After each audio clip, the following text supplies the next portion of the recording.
ఓం శ్రీ గురుభ్యో నమ. ఆధ్యాత్మిక జిజ్ఞాసులందరికీ హృదయపూర్వక నమస్కారాలు. మనకు వేదాలు 4. ఆ 4 వేదాలు మనకేం చెప్తున్నాయి? 5వ వేదం కూడా ఉంది, అదేంటి తెలుసుకుందాం. 4 వేదాలు, మొదటిది పురాతనమైనది, పెద్దది ఋగ్వేదము, యజుర్వేదము, సామవేదము, అధర్వణ వేదం. ఇవి 4 వేదాలు. 4 వేదాల తర్వాత 5వ వేదము పంచమ వేదం అంటారు, అది మహాభారతం. మరి ఈ 4 వేదాలు మరియు ఈ మహాభారతం అనే పంచమ వేదంలోని ఆధ్యాత్మిక కోణాన్ని ఆలోచిద్దాం. అయితే పంచమ వేదం నుండి ప్రారంభం అవుతాయి, కింద నుండి పైకన్నా ఆరోహణ క్రమంలో చెప్పుకుందాం. లేకపోతే ఋగ్వేద తీసుకుందాం. ఋగ్వేద మొదటిది. ఋగ్వేద ఏం చెప్తుంది అంటే ప్రజ్ఞానం బ్రహ్మ అని చెప్తుంది. యజుర్వేద ఏం చెప్తుందంటే అహం బ్రహ్మాస్మి అని చెప్తుంది. సామవేదము తత్వమసి అని చెప్తుంది. అధర్వణ వేదము అయమాత్మ బ్రహ్మ అని చెప్తుంది. మరి పంచమ వేదం ఏం చెప్తుంది అంటే కురుక్షేత్రము. పంచమ వేదమే కురుక్షేత్రము. ఆ కురుక్షేత్రం అంటే ఏంటి? మన శరీరమే కురుక్షేత్రం. మన శరీరంలో ఉన్న మనస్సు ఎలా ఉందంటే ద్విపాత్రాభినయం చేస్తుంది. మనస్సు 2 విధాలుగా ఆలోచిస్తుంది, సంకల్ప వికల్పాలు చేస్తుంది. ఒకటే ఒక మనస్సు ఒక సైడ్ ఏమో దుర్గుణాలని కలిగే ఆలోచనలు చేస్తుంది, ఇంకో సైడ్ ఉన్న మనసు కాయిన్కి, ఒక నాణ్యానికి బొమ్మ బొరుసు ఎట్లుంటాయో ఒక మనస్సు 2 నాటకాలు చేస్తుంది.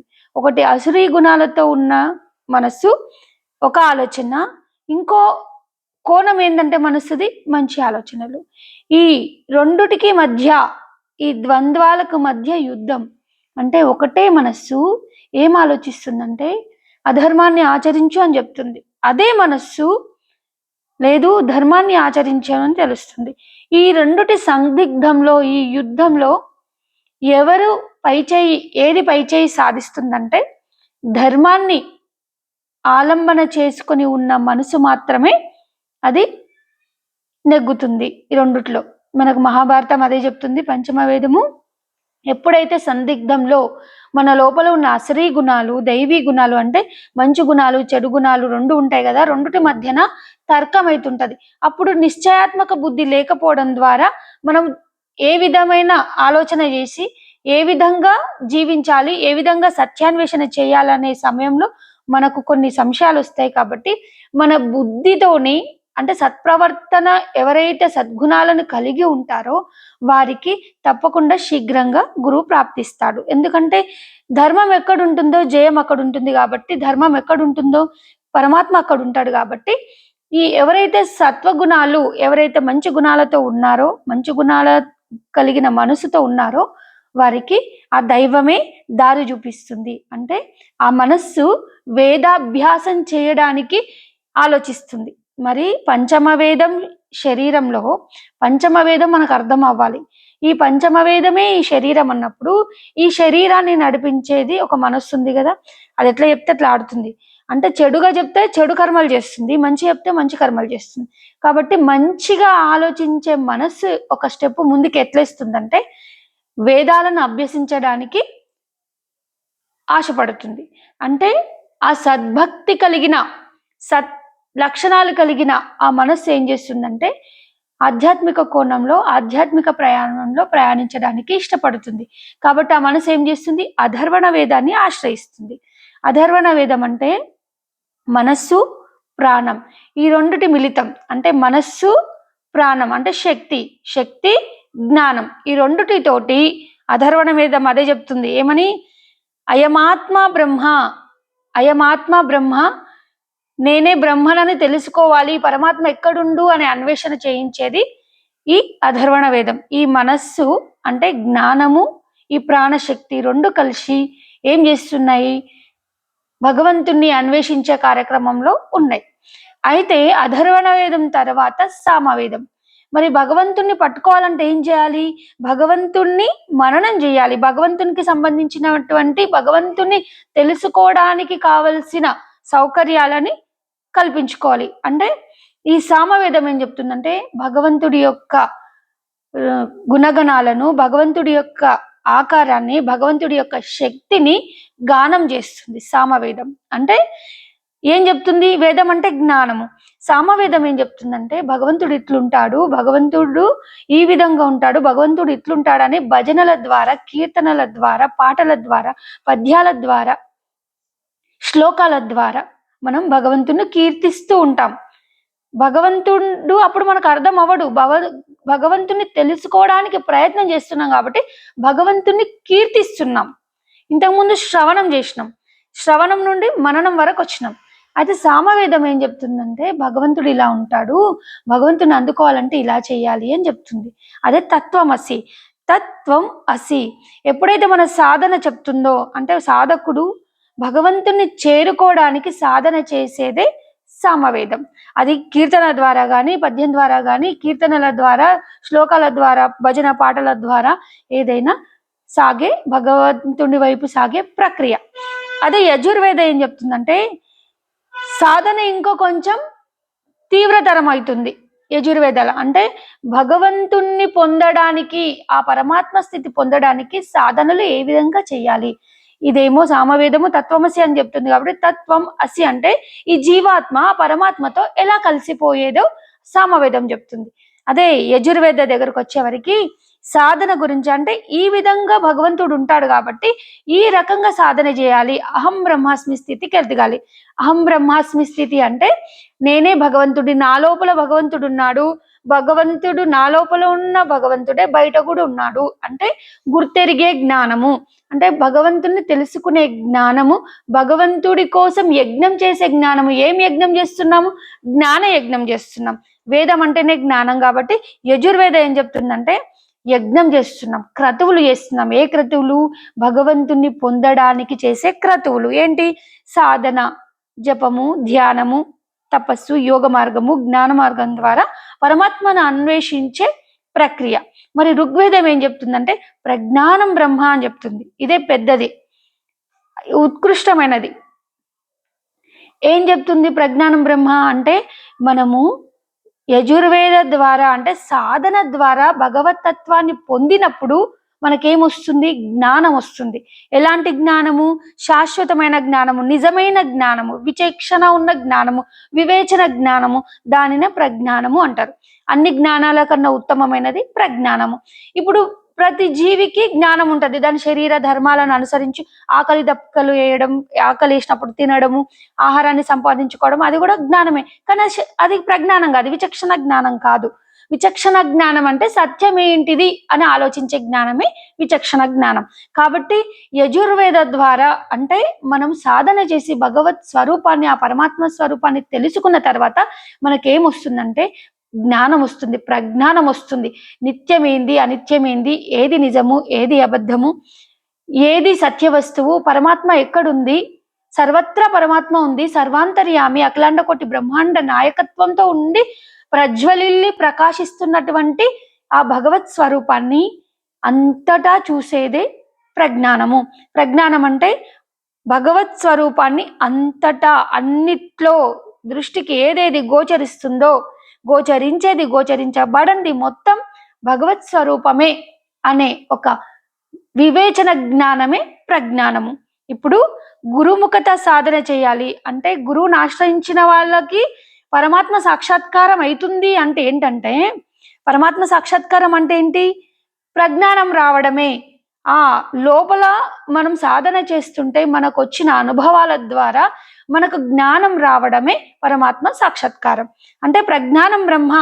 ఎప్పుడైతే మన భగవత్ స్వరూపాన్ని మనం అంతరంగమందు అన్వేషించి ఆ ప్రకాశ తత్వాన్ని తెలుసుకున్నప్పుడు మనం ప్రజ్ఞానం వస్తుంది మనకి. ఆ జ్ఞానం ద్వారానే నిత్యమేంది, అనిత్యమేంది, శాశ్వతమేంది, ఉన్నదేంది, బయలు లోపల బయలై ఉన్నది పరబ్రహ్మ. చివరికి ఏం చెప్తుందంటే మొత్తము ఇవేం చెప్తున్నాయి?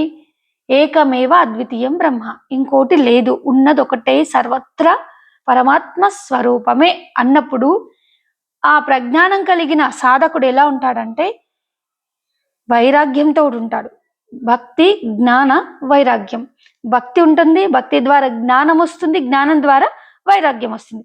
ప్రజ్ఞానం ద్వారా ఏమొస్తుందంటే వైరాగ్యం వస్తుంది.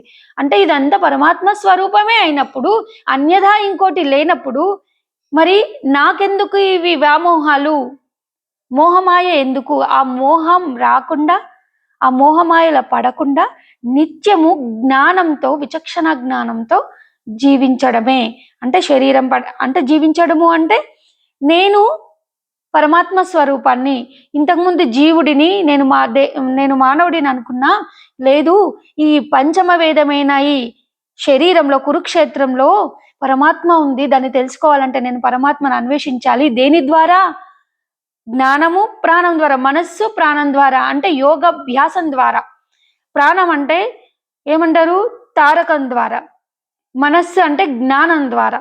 ఈ రెండిటి మిళితమే యోగం. కాబట్టి ఈ యోగ మార్గం అధర్వణ ఏం చెప్తుందంటే యోగం చెప్తుంది, ఎలా పొందాలి అని చెప్తుంది. సామవేదం ఏం చెప్తుందంటే భగవంతుడు ఈ విధంగా ఉన్నాడు, ఈ విధంగా అన్వేషించు, భగవత్ స్వరూపం ఇట్లుంటుంది అని వర్ణిస్తుంది సామవేదము.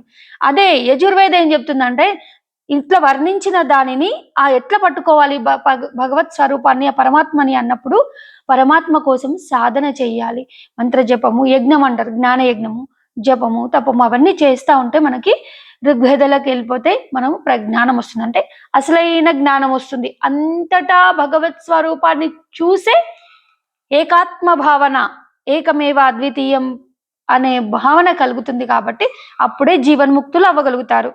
జీవన్ముక్తులు అవ్వాలంటే అంతటా సర్వత్రా మనం భగవత్ స్వరూపాన్ని తెలుసుకోగలిగినప్పుడే.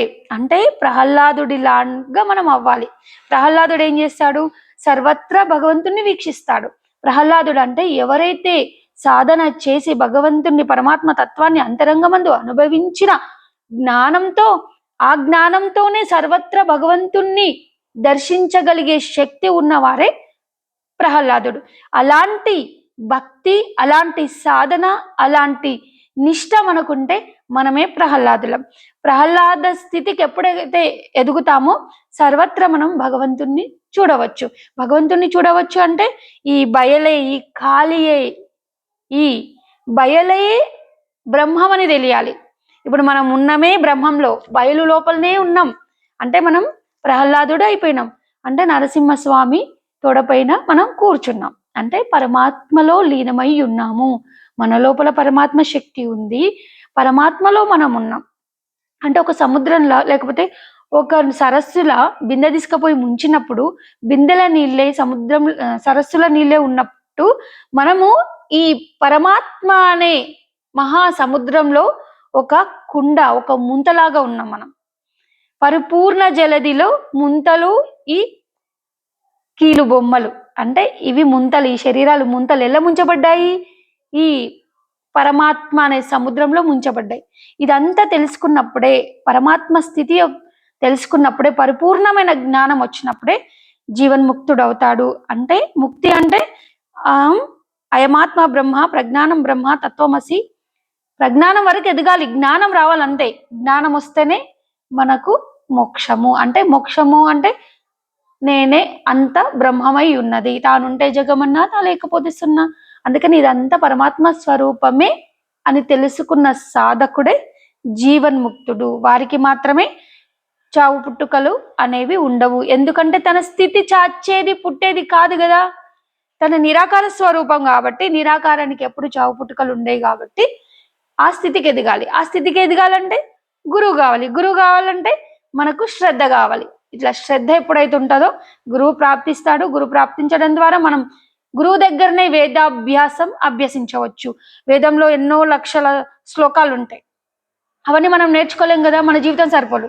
కాబట్టి ఒక సద్గురువు, ఒక నిజ గురువుని ఆశ్రయిస్తే గురువు ఏం చెప్తాడంటే ఈ విధంగా సాధన చేయనా, సాధన చేస్తే పరమాత్మ నీకు, సాధన ద్వారా నీకు ఆ శక్తి వస్తుంది. శక్తి ద్వారా నువ్వు పరమాత్మ స్థితిని తెలుసుకోవచ్చు.